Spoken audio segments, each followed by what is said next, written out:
that Paul traveled on his first and second journeys of Greece and Turkey.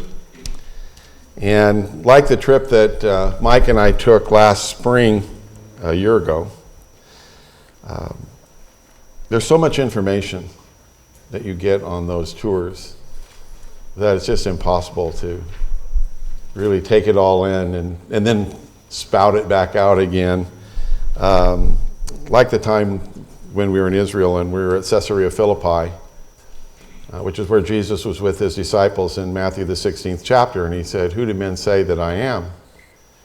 And then they spoke and said, well, at the end, when he said, "Who do you say that I am?" "Well, you're the Christ, the Son of the living God." That place where Jesus asked that question was the center of Caesar worship. There was a temple to Caesar there. The temple of Pan was there, which had the gates to the underworld, the gates of Hades, right there, according to the people. And so when you understand where Jesus was, and he's asking the question, and Caesars were claiming to be the Son of God, and he says, "No, I'm the Son of God," or "You say I'm the Son of God," it just adds another layer to understanding what Jesus meant, that puts it in a bigger context. And so that's what I want to do this morning as I share with you 4 of the cities that we traveled to on our tour. Some of the things will be kind of like what I just described. Others are just going to be very interesting facts. And listen, there's just something that you feel when you know you're walking in the very same road, on the same road that Paul was walking on. It just makes it very special. So I'm hoping that this is going to be interesting and encouraging to you. I didn't want to take them in the order of the cities that we visited. I didn't know how to do this. So we're doing it alphabetically, which means, of course, that we're going to be starting with Acts and Athens, not Acts, Athens. We were actually there on October 21st. Athens has a storied past, an important past. The Greek Empire was spread by the providence of God to a greater extent than either of the 2 major empires that preceded them, the Babylonian and the Medo-Persian. And all of this was done very quickly. By the time Alexander the Great was 33 years old, his lightning fast conquest of the land is prophesied in the Bible. In fact, he's depicted in Daniel the 7th chapter as a 4-headed leopard with 4 wings to show how the speed with which he conquered. And the result of that was, as God providence deemed, was the spread of Greek culture, but more importantly, of a Greek language. Everybody still had their own language, but everybody spoke Greek. Well, that's going to make it a lot easier to preach the gospel because everybody's going to be able to understand that. And during the period of the Greek Empire, and the history takes place basically between the Testaments, between the Old Testament and the New Testament. But during that time, also some Jewish political parties were spawned, the Sadducees specifically and the Pharisees, which played a major part in Jesus' ministry. That all took place there. So we visited the Acropolis in Athens, and Acropolis means high city. Acro, high, polis, city. So it's the high city. And you see there a picture of, on the right, the Parthenon, and then behind that very handsome couple, the Parthenon as well. It's actually called the Temple of Athena Nike is the Parthenon, or Athena Parthenos. And to translate that is Athena the Virgin. So Parthenon speaks about virginity. And it had a storied past in itself. It was completed, the building of it was completed in 438 BC, and it remained intact for almost 2,000 years. In 700 AD, it became a Byzantine church. In the 1400s, the Turks, in their war with Greece, it became a mosque. And then in actually 1687, the Venetians attacked, and the Greeks had stored a powder, the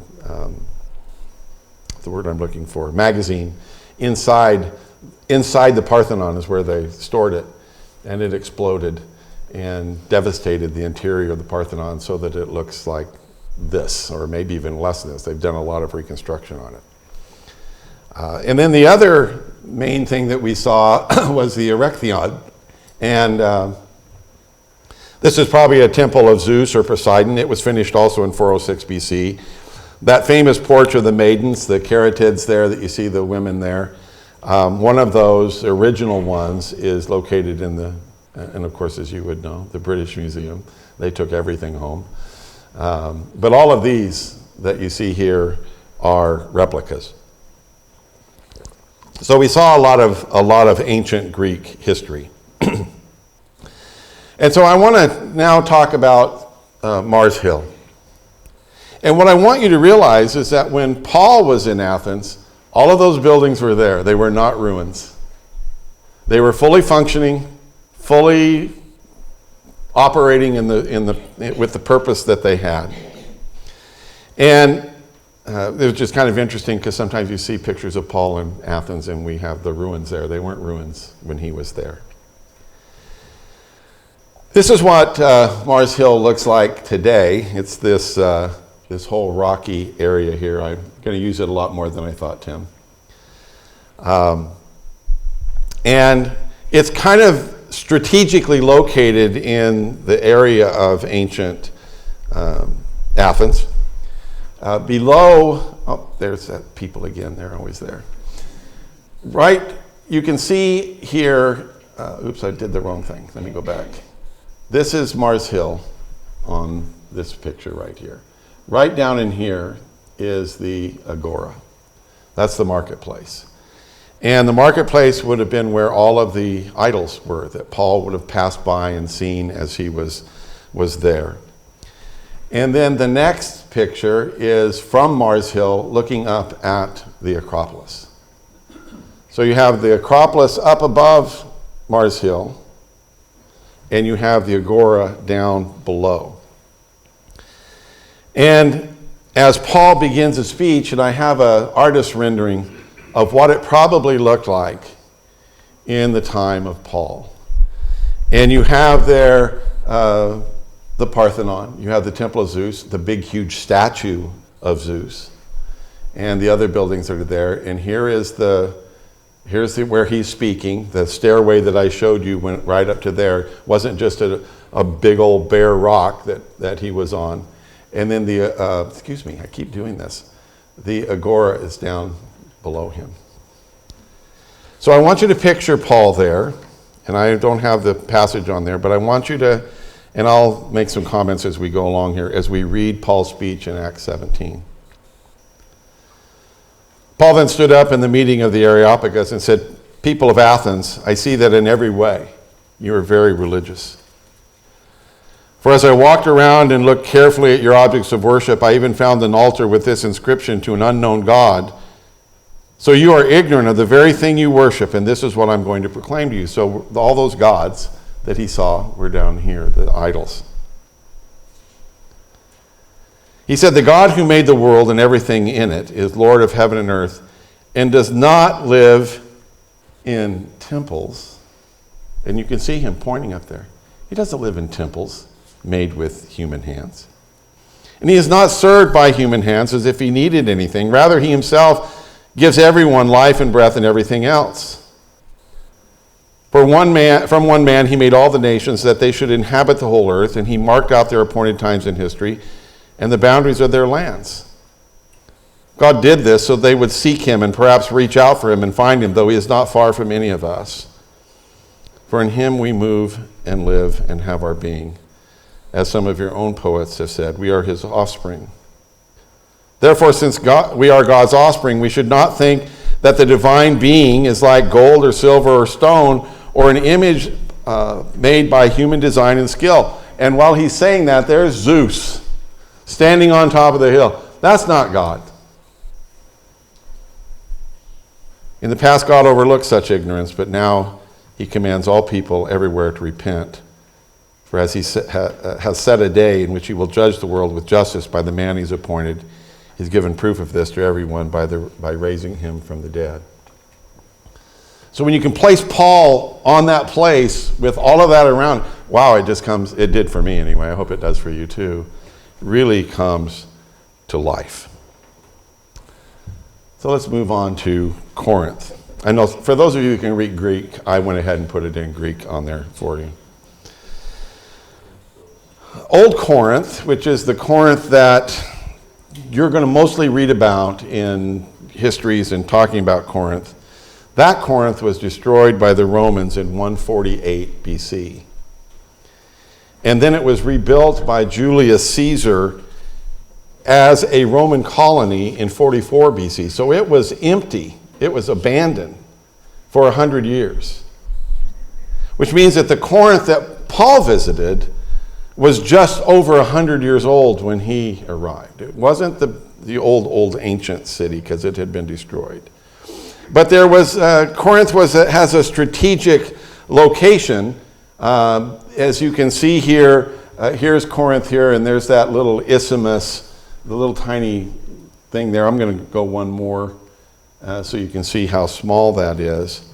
And it was a huge seafaring harbor, marketing, trading area. People coming from both east and west ended up there. And the building of a canal across this isthmus was considered, first of all, by Periander in the 7th century BC.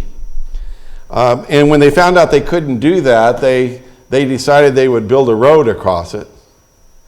And this road went all the way across the peninsula, and they would take the ships mostly apart and roll the ships from one harbor to the other harbor and then load them back up, which saved hundreds of miles of sailing all the way around. And that's called the Dialkos. Unfortunately, we didn't get to see that road. I said, can we see that? I don't think so. Well, we didn't. So you're seeing as much of it as I saw. And then the idea of a canal was again started or begun by Nero. Lots of obstacles. And after many hundreds of years of delays, it was finally built. We did see that. That's my picture on the left. Completed in 1893, which is only 130 years ago. I wanted to give you a sense of how big it was, so I found a picture with the ship being towed through there. It is very narrow and very, very steep. So when we come to Paul in Corinth, in Acts chapter 18, verses 1 through 4, after this, Paul left Athens and went to Corinth. There he met a Jew named Aquila, a native of Pontus, who had recently come from Italy with his wife Priscilla because Claudius had ordered all the Jews to leave Rome. Paul went to see them, and because he was a tent maker as they were, he stayed and worked with them. And every Sabbath he reasoned in the synagogue, trying to persuade Jews and Greeks. So as Paul entered the city, and that's exactly what it reads there, he left Rome and went to Corinth. This is the road that he would have come in on. This is the road that goes into Corinth. You can see Acrocorinth. I'll show you another picture of that in a minute, that big hillside at the back. But this is the road. We walked on the road that Paul walked into Corinth on.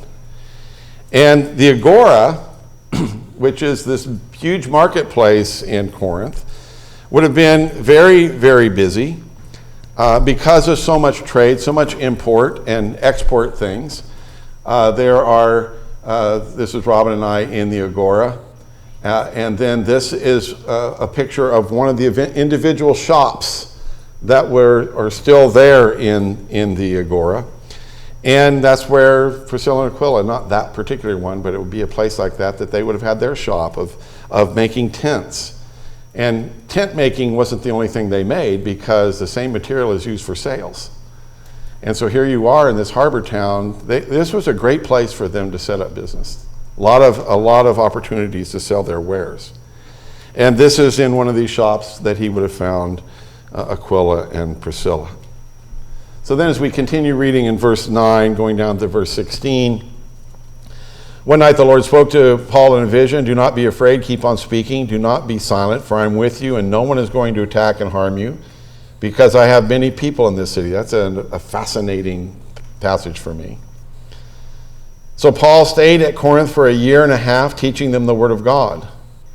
While Gallio was proconsul of Achaia, the Jews of Corinth made a united attack on Paul and brought him to the place of judgment. This man, they charged, is persuading the people to worship God in ways contrary to the law. And just as Paul was about to speak, I got ahead of myself here, didn't I? Yes, I'll have to remember to do that because I'm just reading off of my page here. And just as Paul was about to speak, Gallio said to them, "If you Jews were making a complaint about some misdemeanor or serious crime, it would be reasonable for me to listen to you. But since it involves questions about words and names of your own law, settle the matter yourselves. I will not be a judge of such things." And so he drove them off. So where they brought Paul would have been the place of judgment that was in the Agora, and it's the Bema. This is the area of the Bema. This is also the Agora, but there's a kind of a picture right there of Paul standing. This area here is where the Gallio would have been sitting and hearing this. And this is the remains of that building. I know it's the Bema because there's a sign right there on the wall that says it's the Bema. But it'd be located in that place anyway. In the background of the Bema, you can see Acrocorinth. Here's another picture. And I wondered, well, what is that up there? And that is a Byzantine fortress. The temples that would have been up there, because it's the Acrocorinth, High Corinth. That's where they would have had all their worship. Remember in the Old Testament, where did they worship their idols? In the high places. And so that's exactly, they're closer to the gods.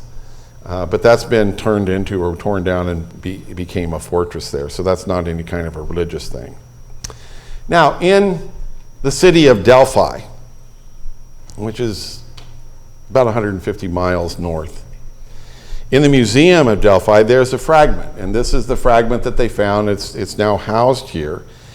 And on this fragment, the bigger one there, is an interesting name. And the name that is there is Gallio, that we just read about in Acts 19. And there is Gamma, Alpha, Lambda, Iota, Omega. And so that's the Gallio that we are talking about. Claudius had ordered the proconsul Gallio to use incentives to persuade people to move from Corinth to Delphi, because Delphi was losing people, and Delphi is where the oracle was, and there were all the gods there, and so he's wanting to try to please them. And so he issued this edict, and it's recorded in stone here. And the inscription also states that the proconsul or governor of the province of Achaia was Junius Gallio, and a friend of Emperor Claudius. And that was issued in 52 AD. So the artifact becomes very important for us because it tells us exactly when Paul was in Corinth, because Paul was brought before Gallio. And governors served for 2 years. So that gives us an anchor date. When we're looking at Acts, the 18th chapter here, and we see Paul in Corinth, we know that's 52, 53 AD. That's exactly when that, and then we can go out from there. There's also what's called the Erastus inscription. Here in Acts, the 19th chapter, in verse 22, we read that Paul sent 2 of his helpers, Timothy and Erastus, to Macedonia while he stayed in the province of Asia a little while longer. And then in the letter to the Romans, Gaius, whose hospitality I and the whole church here enjoy, send you greetings. Paul was in Corinth when he wrote the letter to the Roman church. And Gaius, of course, was where he was staying. But then notice in the next, Erastus, who is the city's director of public works, and our brother Quartus send you their greetings. And so one of the people that were part of the church in Corinth was a man by the name of Erastus, who happens also to be the city's director of public works. So here in ancient Corinth is the Erastus stone. Now, I know you can't see that. I'm sorry, the lighting was not really good when I took it. But I found one that Farrell Jenkins took. It's a little bit clearer to see. And you can see Erastus, Erastus. And I'm not going to give you here's what it says in Latin. I am not going to try to read that to you. But this is the interpretation of it.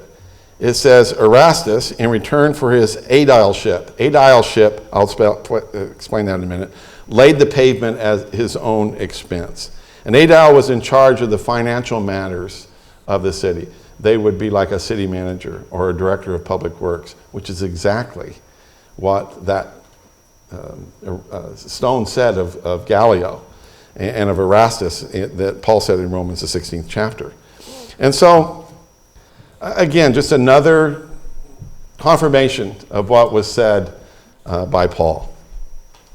So let's move over to Ephesus. And in Acts, the 19th chapter, and at verse 1, while Apollos was at Corinth, Paul took the road through the interior and arrived at Ephesus. There he found some disciples. So we talk a lot about the roads, the Roman roads. And the reason is that because the Roman roads were so important.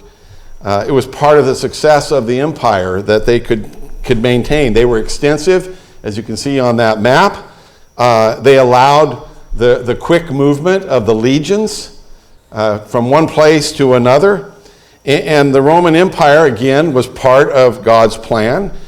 In Daniel 7, it's the fourth empire that's mentioned there. And there's not even an animal that Daniel could use to describe. It's just monstrous. And so it was a cruel empire, harsh, but because of that, and because they put down rebellion so quickly and so effectively, you had what became known as the Pax Romana, the Roman peace. And so that made it possible, again, for the gospel, because everybody's speaking Greek because of the Greeks. Now you have the opportunity for preachers to go and ministers and disciples and evangelists to go on these well-paved roads fairly safely without too much problems and to get where they're wanting to go. And so these roads here that you see here are the royal roads. They're the main roads. Of course, there were spurs just like any other roads, but and these are all of the ones in the eastern part of the empire. And the best thing I can parallel them for you is with our interstate system. I wanted to show you how the roads were made. This is a diagram of the multiple layers that went into building their roads. Some of them are 5 feet deep. And so you have this underlayment, and then you have less rock, and then the finer on top, and then these great huge paving stones on top. And of course, slave labor was cheap, and so they could build all those roads. But listen, they're built so well, that's why they're still around. They've lasted over 2,000 years, and those roads are still there. This is the red road. I'm sorry that you can't see it as well, but the red road there that comes across here is the Via Egnatia. And then at the end, you would cross over the sea there, the Adriatic Sea, and get on the yellow road, which is the Appian Way, or Via Appia. And so as we read about in Acts the 19th chapter, it says that he went through the interior and arrived at Ephesus. Then that's the road that he was on in that previous the previous slide. So when he arrived in Ephesus, he would have walked on what's called the Marble Road. This is a road that goes down from down past the theater on the way to the harbor. And the stones are actually made out of marble. Those darker ones that you see in the foreground, and then there's a couple of, those are replacement stones that were lost, and so they've replaced those.